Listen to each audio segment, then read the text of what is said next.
The bus home was uproarious and happy, with songs about volunteers approaching border towns, a young man giving his young life high upon the gallows tree, another being gunned down on his way to the Gaelic ground, mingled with cries of 10 in a row and oh he's oh so wonderful, as well as the repetitive but compelling champions again, away, away, champions again, away, away.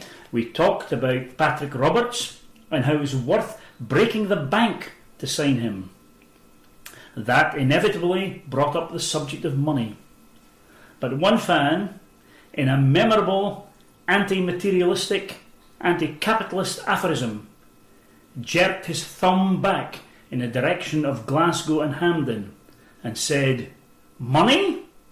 Money? Money couldn't buy a day like that."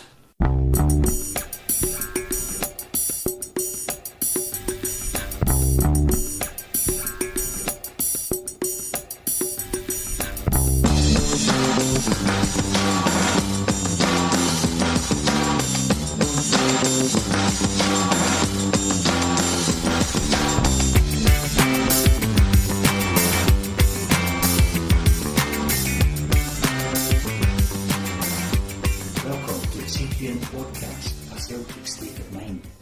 I'm Paul John Dykes, and this week I'm joined by esteemed Celtic author and historian David Potter. With his 27th release, The Invincibles, recently published, David has written more books on Celtic than anyone else, and he is one third of that holy trinity of club historians, Campbell, Potter and Woods.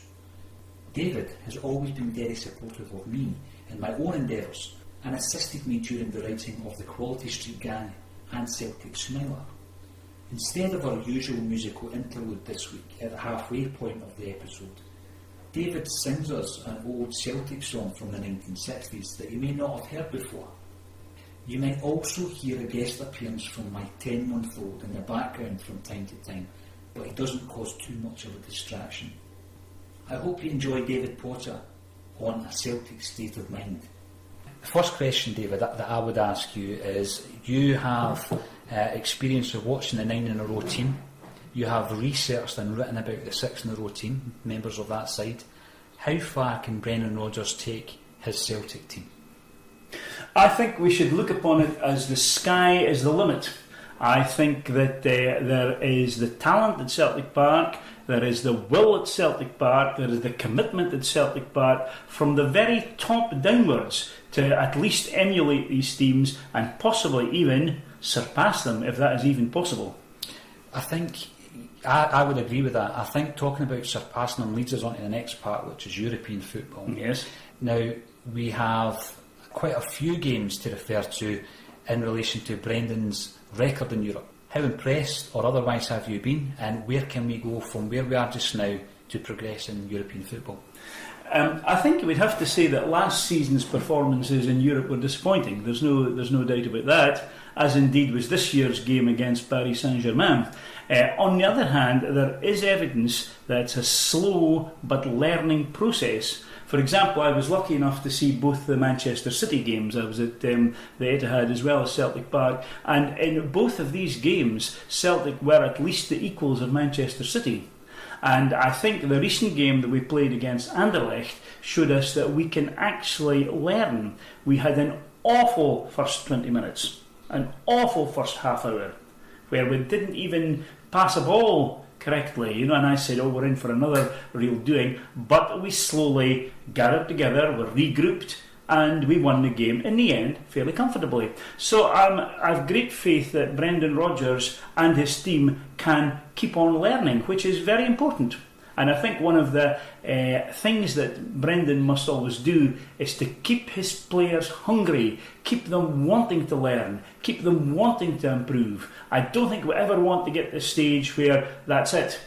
I mean, 2016 to 2017 was a marvellous season, and rightly are the team called the Invincibles, but I don't think that's the end of the story. I think we can continue to be invincible, and we must say always the sky is the limit, and we must believe that. Well, I remember speaking to you quite a few years ago and we were discussing the years leading up to Steen's appointment. Yes, indeed. And the incredible turnaround which led us to the European Cup. And you were talking about the fact that as a fan it felt so far in the distance, that type of success. But obviously one man came in and made it a reality. Yeah. After the PSG game, a lot of Celtic fans were really despondent. They were looking at the fact that perhaps Celtic aren't a Champions League club. Yeah. Perhaps we should be looking at the Europa League level. What's your take on that? Do you think the Anderlecht game has given you a wee bit more positivity in respect of, well, actually, maybe we can progress in the Champions League? Yes, I think that we should keep a positivity, certainly, and we should always aim for the highest. If I may recall Jim McLean of Dundee United, who once said that I will always aim for 100%. He says that way I might get 95%, but he says if I aim for 95%, I'll get a lot less than that. So I think we should look upon it in these terms, that the Champions League may or may not be beyond us, but we must think that we can do it. We must go for the Champions League. To get into the last 16 of the Champions League would be a marvellous thing. And although people think there may be a credibility gap about Celtic doing well in the Champions League, I do not, for historical reasons, ascribe to that one. Because I remember 1966, I was starting university in October 1966, and I remember saying to people, I think Celtic have it in them to win the European Cup, and everybody laughed at me. And one occasion I put £1 on with somebody on that. Now, £1 in 1966 for a student was a lot of money, and I honestly thought I would never see the pound again, but right enough, on the 26th of May, the Friday morning, the chap stopped me in the street and gave me £1. So I don't think I'm going to ever go around saying, oh no, we can't do it. We must always believe in it, because there is something mystic in our club as well. There is something that intangible, mystic, cosmic almost, which supporters of other teams don't really understand or can really identify with. And I think there's something magic, is maybe the best word I'm looking for, about Celtic Football Club. I was also, David, going to go back, because we're within this run, 6 consecutive league championships, slightly different from the previous 6 in a row and 9 in a row teams, in that we have had a few changes in management. Now, the manager before, Ronnie Dyler, at what stage did you identify that Ronnie's team just wasn't cutting it? And what I mean by that is, yeah, we won the league, we won 3 trophies in 2 seasons, but we needed more than that, and obviously Brendan gave us more. But at what stage, because obviously I think like most Celtic fans, I was more than willing to give this chap time, a chance, to implement his own ideas, etc. So were you a fan, or did you believe quite early on this isn't working? I was always a supporter of Ronnie Dyler. I used to make myself unpopular in the bus going back, saying that you have to give him a chance. I think I probably lost faith in him the same time as Mr. Lowell lost faith in him, which was after we lost that Cup semi-final to Rangers, the penalty shootout. Not because of the penalty shootout, because that's just a lottery, that was just bad luck. And poor Near Beaton, I was really sorry for missing that crucial penalty, but because we should have buried that game and that team well within the 90 minutes. And I think at that point I realised, yes, there is going to have to be a change here. I was very reluctant to think so. I thought he had real hard luck in a couple of other semi-finals, the one against Inverness with bad refereeing, and the one against Ross County, the refereeing wasn't much better there either. But having said that, Celtic playing Inverness, Cally Thistle and Ross County should not really be talking about bad luck and bad refereeing. And I think gradually I built up my feelings about Ronnie, and I still admire him, and I certainly hope he does well for some other club, and I would not call him a failure. After all, 100% record in Scottish League winning is something that neither Jock Stein nor Willie Maley did, so he's worth his place in Celtic history, and also for the way that he brought on some players whom Brendan was able to exploit. No doubt about it, Brendan is a far better manager than Ronnie is ever likely to be, but I would not class Ronnie as a failure. If you want to talk about failures as Celtic managers, we can maybe talk about John Barnes or Tony Mowbray or people like that. Absolutely, and I think it's a great point, because in the fullness of time, when you start looking back, you're looking at players like Kieran Tierney, Callum McGregor, who have been introduced into the fold. Tommy Rogic certainly improved under Ronnie Deila during that tenure. Do you think that will be his legacy when we look back, if and when this run ever ends, Ronnie's got his place in that, you'll be looking at the introduction of these types of players? I think so, yes. It's possibly like, I keep thinking about this, I keep thinking in funny ways, but I would actually describe Ronnie Deila as being the Kerensky of the Russian Revolution of 1917, which led to the big revolution in November 1917, the Bolshevik one. And I think that Ronnie Deila played a great introductory role towards Brendan Rodgers' greatness, if we can think about it in terms like that. Absolutely, and I think you've mentioned Rodgers' greatness. Do you see a ruthlessness in Brendan Rodgers? I'm thinking that there was a clutch of players there: Mulgrew, Stokes, Ambrose, Johansson, Commons. These players have played a lot of games in the preceding 3 or 4 years, and he's come in and he's basically culled them. Do you see a ruthlessness that we see in a lot of great managers? Yes, I think I do. Except in the case of Brendan Rodgers, he's not obviously a ruthless man. Steen was obviously a ruthless man sometimes, but Brendan does it with charm.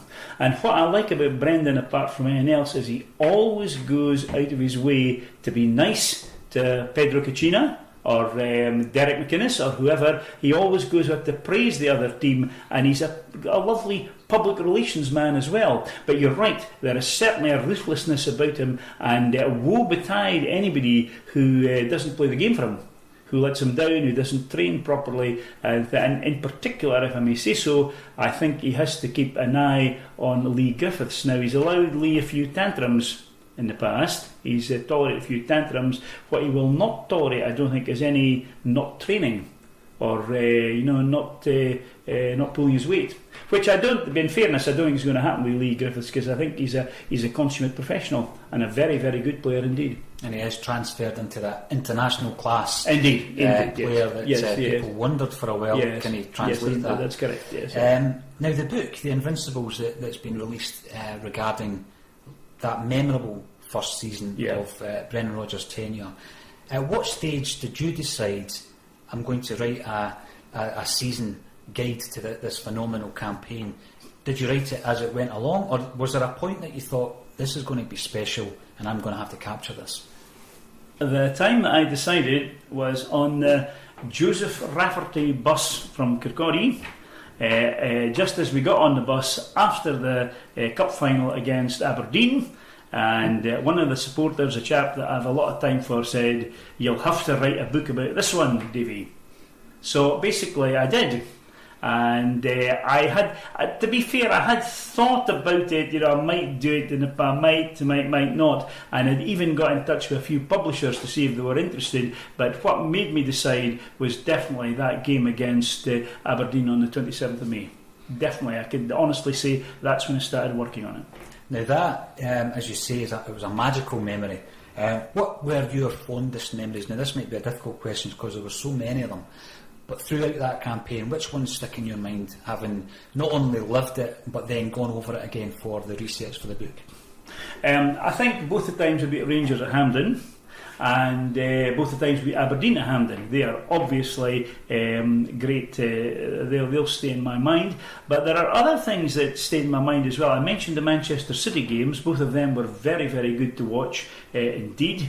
But there was also, what I liked about the season was, there was actually two things that struck me in that season. One is the ability of some players to take a pot shot from the edge of the box and be successful. I mean, the amount of times that Callum McGregor or Stuart Armstrong did just that in important games when things might have gone wrong if they hadn't done that. That was certainly one of the great things of that season. But also the month of December, in which we played a lot of games usually unspectacular games against Hamilton and Partick Thistle and people like that, but we had to win them, and we did. We did, Julie, win these games, not by any great margin. Sometimes the crowd wasn't as large as we would have liked it to be, but you have to do that if you're going to win leagues. Just mop up these wee games. Sometimes grind out the results. So grind out results, yes. There were times when we had poor games. For example, I was absolutely terrified of the League Cup quarter-final game against Alloa. I honestly thought we were not going to manage it that night at a very empty Celtic Park, and I had vivid memories of losing to Morton 2 years previously on a similar occasion. And I was determined that I couldn't do anything about it. I was frightened that was going to happen, but professionally we got the 2 goals in the last 10 minutes, and we were all right after that. And I think there was also a moment in that game, hearts in the mouth moment, when Gordon went out and poleaxed Greg Spence. Yeah. And you thought if he had gone there, it could have really turned. Another referee might have looked upon that differently. Mm-hmm. Another referee might have looked upon that one differently. Now, we spoke about ruthlessness in Rodgers, but allied to that was his treatment, if you like, of Scott Brown. Now, Scott Brown didn't have the best of seasons in the last campaign under Ronnie Dyler. Yeah. But what happened last season with Scott Brown was he had his finest season, I believe, in the green and white hoops. I would say so, yes. Does that show the measure of Brendan Rodgers' man management? I think it does. I think it shows the value of just taking Scott into his confidence. I can imagine that at Lennoxtown on several occasions, kind of a wee word with you, Scott, and we just say, now we've got so-and-so on Saturday and so on, I want you to do this. And basically getting them to keep the heat. All right, because Scott, the thing that characterised Scott last season was that he got booked on a few occasions. He got sent off unfairly up at Ross County, but generally his discipline was a lot better than it had been. And he did actually show a great deal of leadership, which hadn't always been the case previously. And I think it's a mark of Rodgers' man management, the way that he handled Scott Brown very, very well indeed, because Scott Brown was axiomatic to our success last season. From the current captain to probably the future captain, Kieran Tierney. Now, there's always this discussion among Celtic fans regarding Kieran Tierney's future because he's so good. Mm-hmm. Are we in a situation, David, where it's so unlikely to have another Paul McStay or Billy McNeill, a Celtic player who plays their entire career at Celtic Park? You know, Tierney is improving. He's performing at the highest level, and we're in a situation where if a £10 million plus bid comes in for any player rather, we must consider it. Can you see a player like Tierney breaking the mould and remaining at Celtic Park? Well, I would like to think so. I would also like to think that it would be to a very large extent Kieran Tierney's decision, not that of the Celtic board, and certainly not that of any grasping agent. I would like to think it would be Kieran's decision, and I think he should honestly think about what he might be letting himself in for if he were to go elsewhere. As it is, he is the hero of Celtic fans. And he can stay that because he is indeed so good. I would hate to see Kieran Tierney doing a Virgil van Dijk, going away to Southampton or someplace like that, being an ordinary to good player and a very, very unhappy man. I mean, I think Virgil van Dijk should have stayed with Celtic, and I honestly hope that Kieran Tierney resists the blandishments of the untold wealth of crisis that one would get in England or abroad, and stays with the people who love him and the people whom he loves. Broken jawbone or whatever happened to him in the cup final or not. I mean, that showed the man's character. Kieran Tierney, yes, I would definitely hope that he would stay with Celtic forever, like Paul McStay or Bill McNeill. Now, in the cup final, as you say, broke his jaw. The player that ended up playing left back that day was Callum McGregor. Unspectacular player at times, although some of his goals are spectacular. But he's one of these heroes of that Celtic team of that season. When you go through your research for the book, David, who stands out for you? I know that it was a great team performance, but does anyone stand out for you as being a real hero? Well, there's the obvious ones of Kieran Tierney throughout the season. There is Moussa Dembele's spectacular goals against Rangers, which endeared him to the support. But I would agree that I think people like Callum McGregor, who has now overtaken Liam Henderson. Liam Henderson, when both of them broke through into the team at the first, and I would have thought that Liam Henderson was the better player of the two of them. I now would have to revise that opinion. I think Callum McGregor is a great player. He is developing, as you say, unspectacularly at times, but he's a key member of that squad, and he really should be in the Scotland team as well. I think Callum McGregor is a great player, versatile, can play at left back if he has to, always good for taking a goal at times when we need one, and there are times when he can absolutely dominate that midfield. Now, you've written a book, it's called The Invincibles. Mm-hmm. Is there going to be an Invincibles 2? This will depend on results in season 2017 and 2018, and there might even be an Invincibles 3 depending on the following year. Yes, I would love to do that, but unfortunately if we'll lose a trophy this year, I'm reconciled that we'll have to lose the occasional game I might be wrong about this one. I think we'll have to lose the occasional game, but if we lose a trophy, we cannot use the word Invincibles, unfortunately. Certainly. Now we're talking about your latest book, David. For a long time, I believe Roger Bailey had written the most Celtic books. He'd written 21 playing for Celtic books, and that series kind of put him on top of that particular list. I now believe you are the most prolific Celtic author. That may be the case. I don't know. I actually lose count of my own books because I tend, once I write a book, to actually lose interest in the subject and then move on to something else.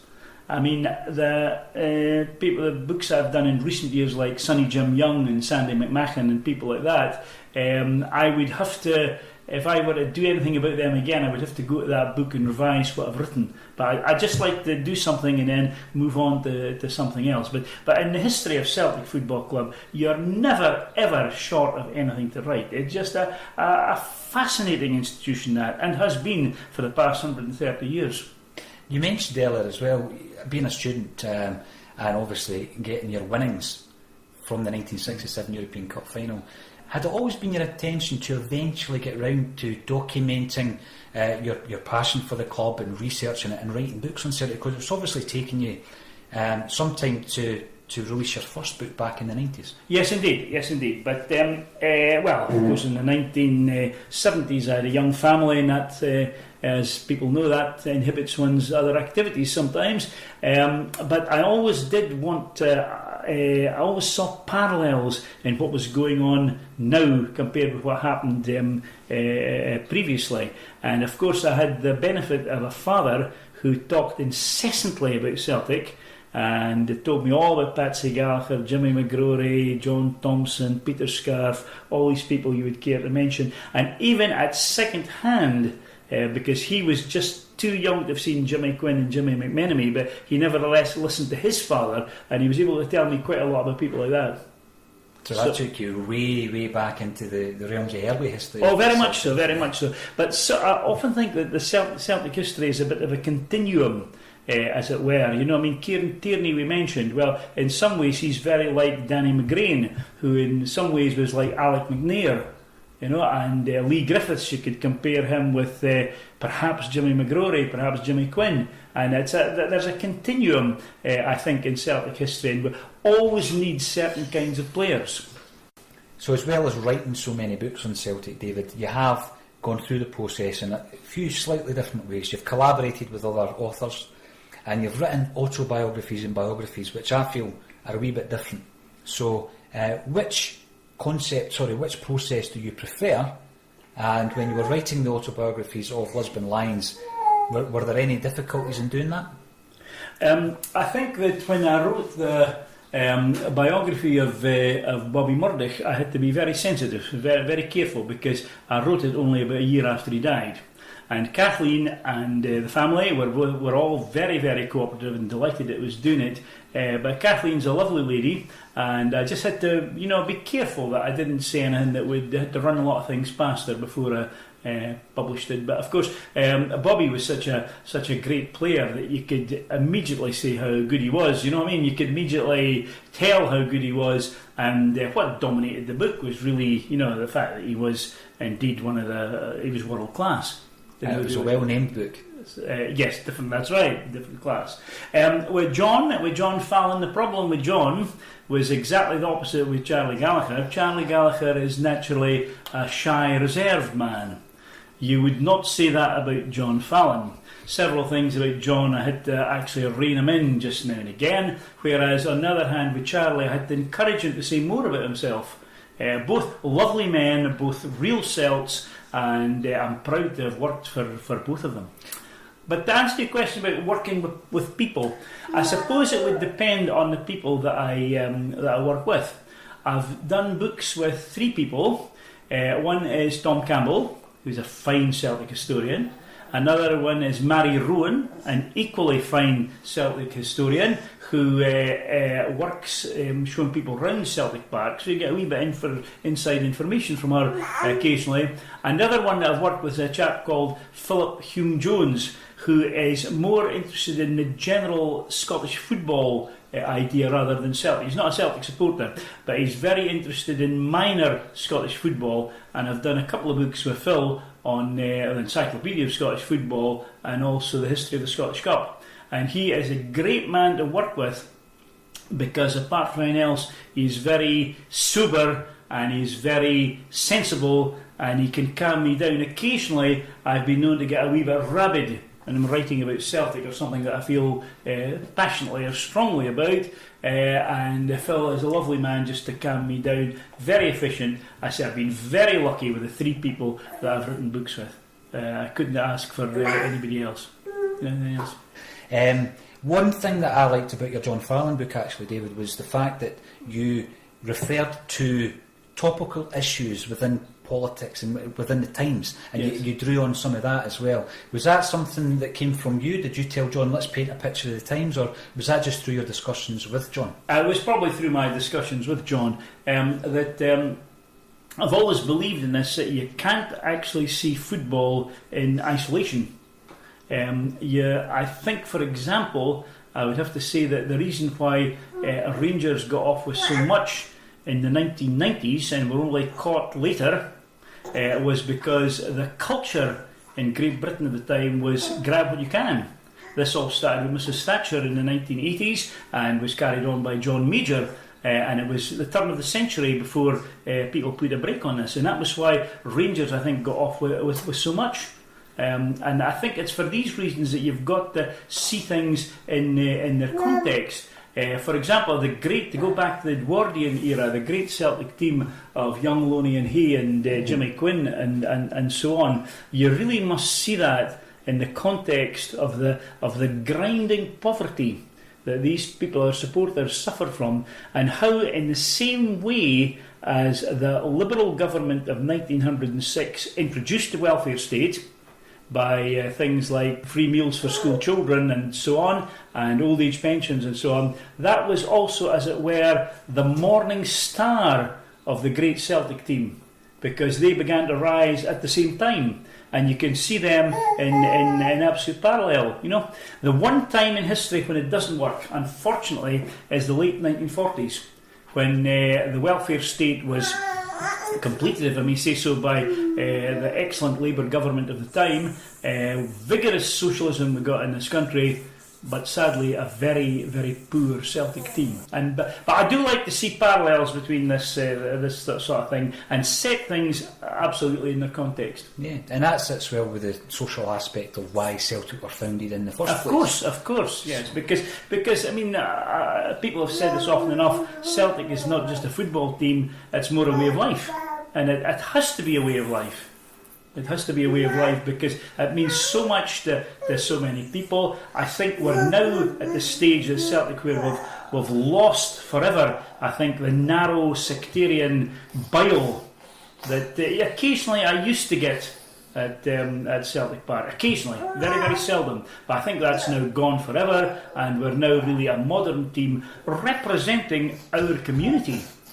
And our community, of course, now consists of far more than the Glasgow Irish Catholics. It consists of so much more. It's very much a part of Scottish life, and of course, in that sense, always has been, because my grandfather was attracted to them by the Jimmy Quinn and Young Loney and here way back in Edwardian era, and he was not Irish, he was not a Roman Catholic, but he just liked good football and he loved and admired Willie Mealy.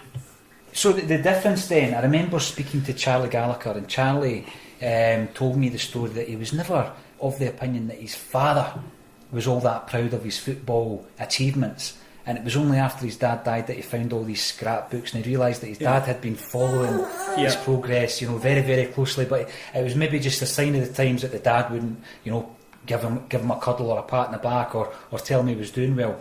Charlie, as you say, very, very shy, and I recall when I spoke to him probably in about 2010, David, there would have been no chance whatsoever that he would ever have written a book on his story, because at that time he didn't even think it was worthy of a book. How did you convince him to change his mind, and do you think it's had a positive impact so that he realises just how important he was to Celtic during that great era? I think to answer the question of how I persuaded Charlie to write a book, it had a lot to do with John Fallon's book. Now, there's no problem in persuading John Fallon to write a book, because John Fallon kept assailing me, when are you going to write a book about me, Potter, sort of thing. So when Charlie heard that, I suggested to Charlie, what about yourself? And Charlie was initially a bit shy and reluctant to do so, but of course when I reminded everybody and told Charlie about 1968, about the effect that he had on the club in 1968, and how in many ways the 1968 Scottish League Championship was called Gallagher's Championship. Deservedly so, because he was absolutely brilliant in the spring of 1968, but also the fact that he'd been around Celtic Park for so long and he'd so much to say about the early 60s when things, as we know, weren't so good. But Charlie was able to tell me, for example, how poor the training was.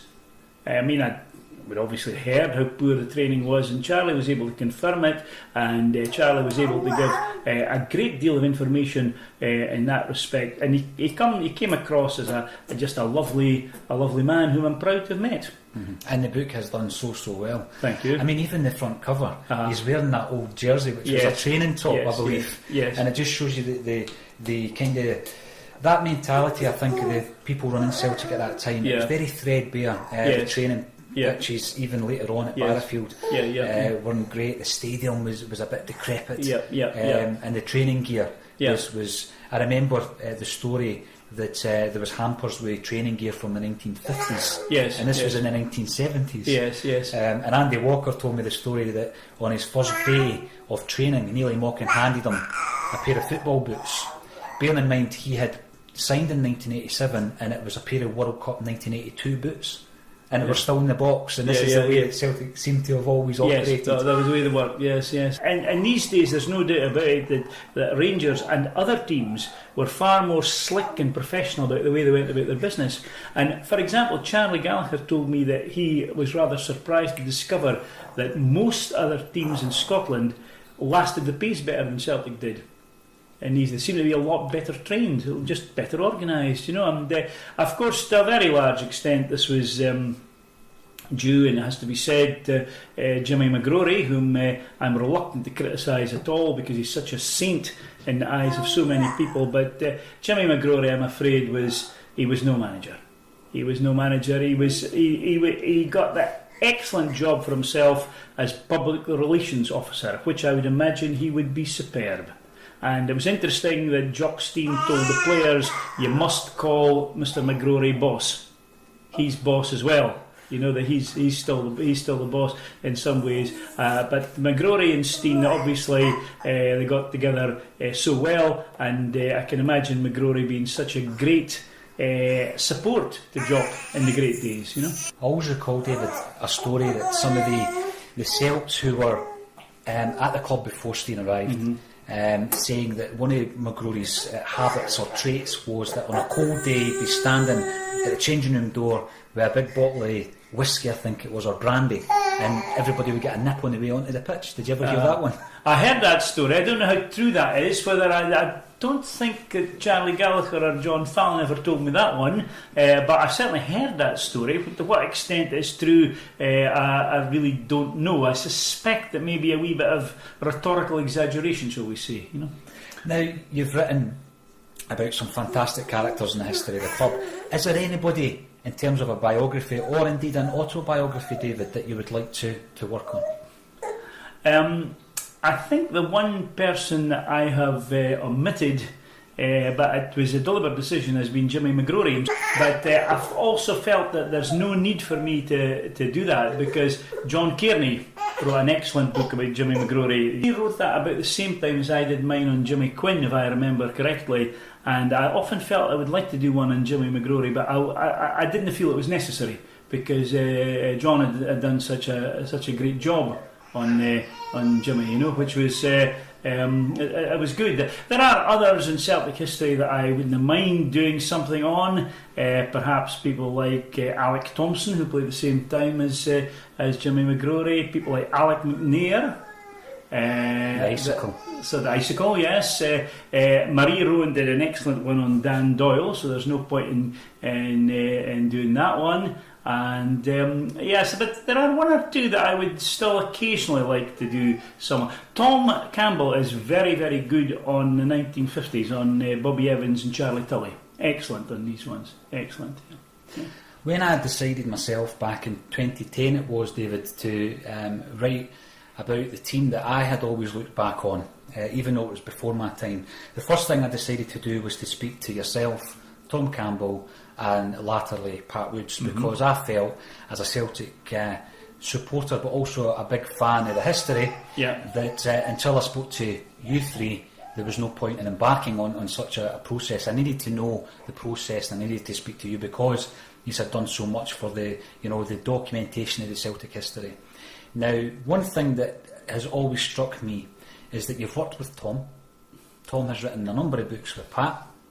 Pat often does a lot for authors and doesn't appear on the front cover of books. He sent me a wealth of information for Neely Maugham, for example. Can you ever see a time when there is a book and it's written by David Potter, Tom Campbell and Pat Woods? I would love to see such a thing. I would love to see such a thing. It would be an honour for me to work with two distinguished Celtic historians, both of whom I know very well, and it would be a great idea.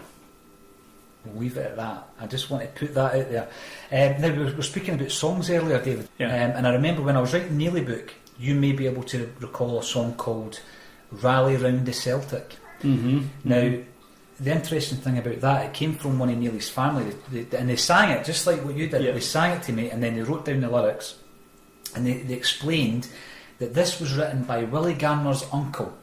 Right. And Willie Garner, obviously the ex-Celtic half of the 80s, came from the Denny area. And he used to go around the clubs, and he would sing as far back as Glenn Daly. He would be on bills with Glenn Daly, and he wrote the Celtic song. And he thinks it ended up on vinyl, but I've never been able to find a copy, and I've never spoken to anyone else who'd ever heard the song. Is it one that you're familiar with? Rally Round the Celtic? No, I've heard of such a song, but I can't say that I've ever listened to it or seen it on vinyl or any place. But I wish you all the best in your search for it, Paul. And if you find it, let me hear it, because I would. I can't even think of a tune for it. The one that I like, which is in danger of disappearing, is the one of the late 1960s, which obviously refers to current players at the time, and therefore once they go out of date, it goes out of date. But it was one that the supporters used to sing.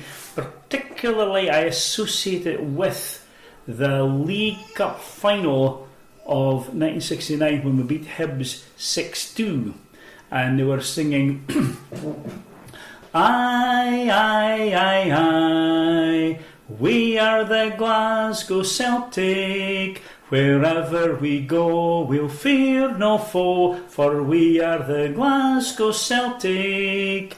Aye, aye, aye, aye, Simpson is better than Yashin, and Wallace is better than Eusebi, and Johnson is better than anyone we know. Aye, aye, aye, aye. We are the Glasgow Celtic. And it goes on. I think I can't remember any more verses, but it was round about 1969, and I don't think it was ever recorded in vinyl. I don't think so, which is a shame, because I think it's very important that we keep alive the songs as well, support their songs.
We know